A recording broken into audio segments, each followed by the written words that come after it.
everybody, welcome to another Fast Foundation Friday where I always exceed my self-imposed limit of 2 to 3 minutes.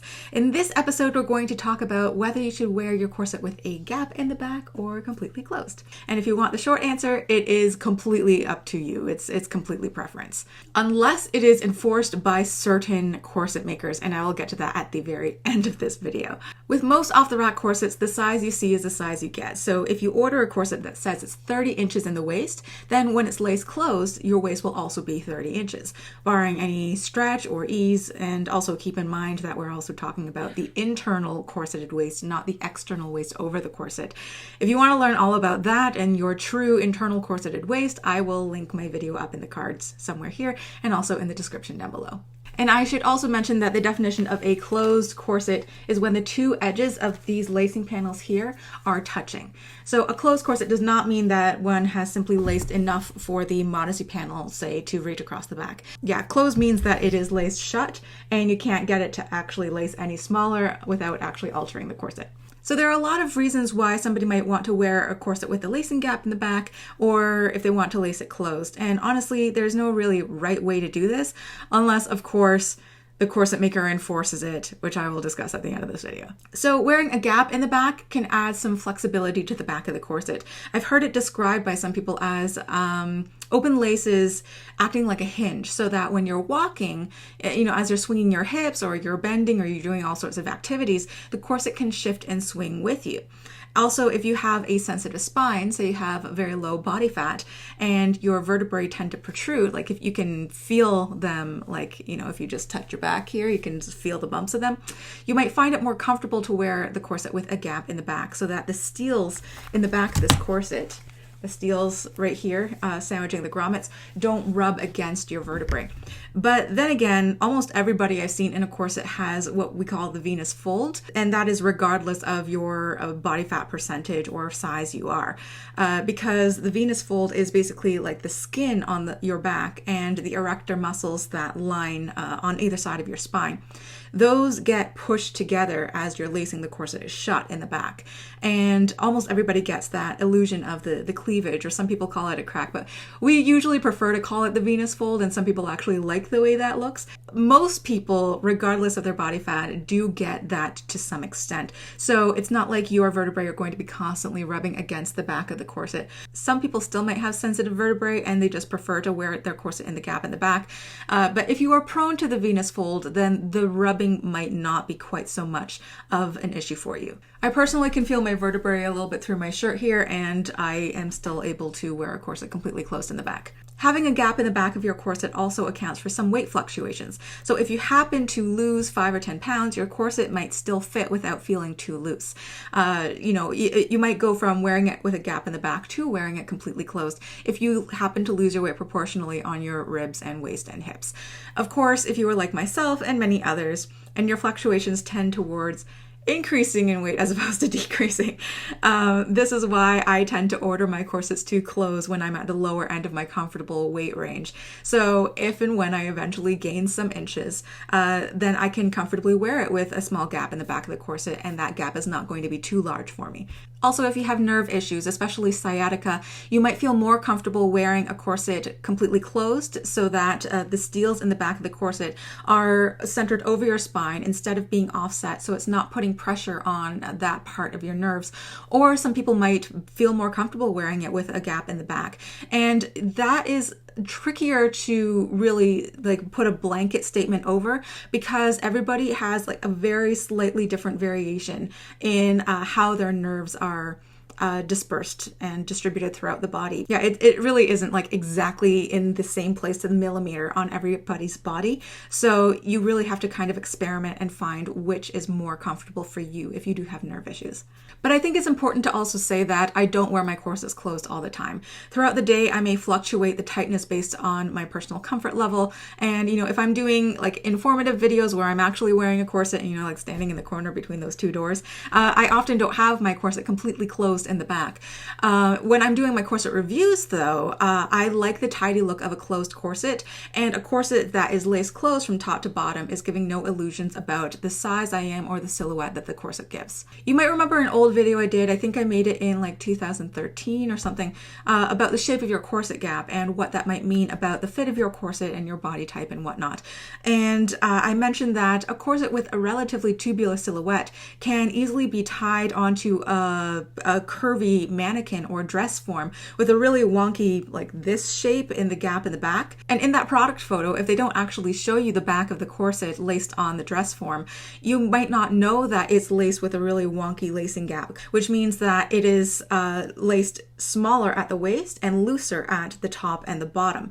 So it gives the illusion of the corset being curvier than it actually is. And then you might buy the corset, and when you go to try it on, you wonder why it's not giving you the same silhouette as the mannequin. Well, the mannequin started with that hourglass silhouette, and the corset was sort of laced to accommodate that. And also the mannequin's hard and your body is compressible and squishy in different areas.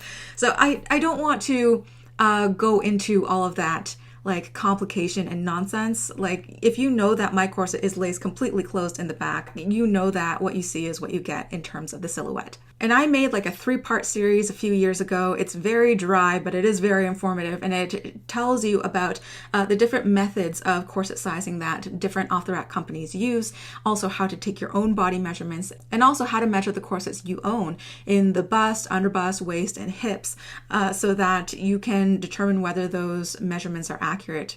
So that 3-part miniseries, it's not the most interesting miniseries I've ever made, but it was necessary to get that information out there.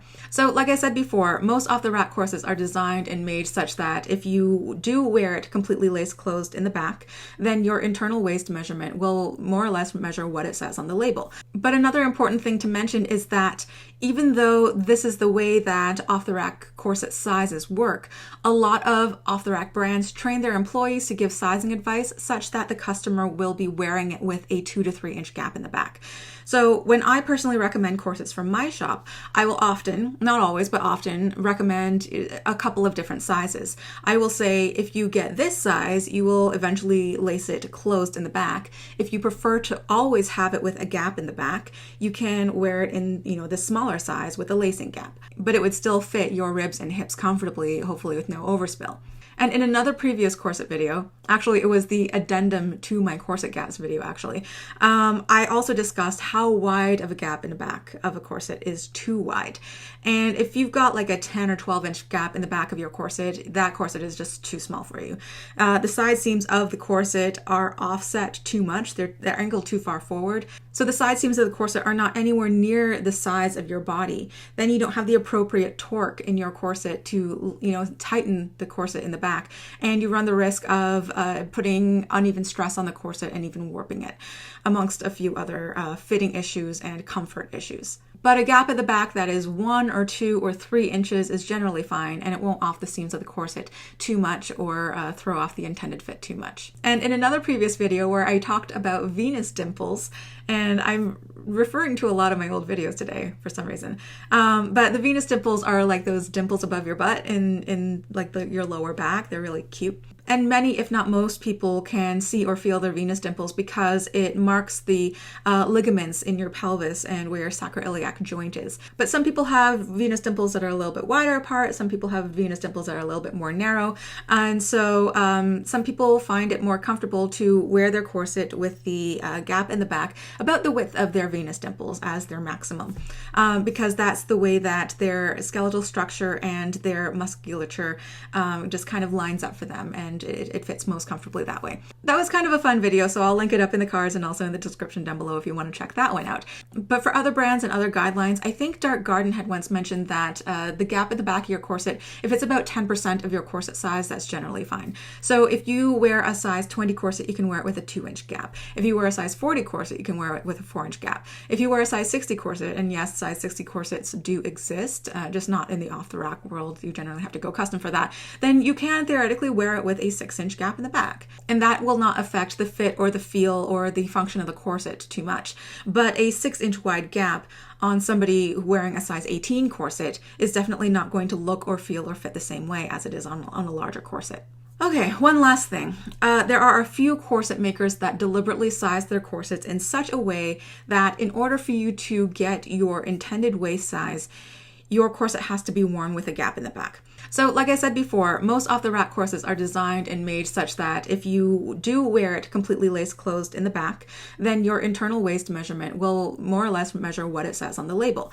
And if you choose to wear it with a gap in the back, say I buy a size 22 corset and I wear it with a perfectly like 2-inch parallel gap in the back, it will essentially have the same measurements as a size 24 in the same pattern in the ribs and waist and hips. That's how the sizing is supposed to work. I have worked with some corset makers where if you order a size 22 corset, you might receive a corset that measures 20 inches when you measure it flat in the waist instead, and they instruct you to wear it with a 2-inch gap in the back. So if you are looking to commission a custom corset from somebody, do make sure you always read the sizing information and the tables and like pretty much all the information that they have to offer on their website before you order. This is no longer the standard way of sizing corsets, but some people still do it and it can really throw some people off. So just make sure that you read everything and you really know what you're getting. So I'm going to wrap up my video here. So as a summary, should you wear a corset with a gap in the back or completely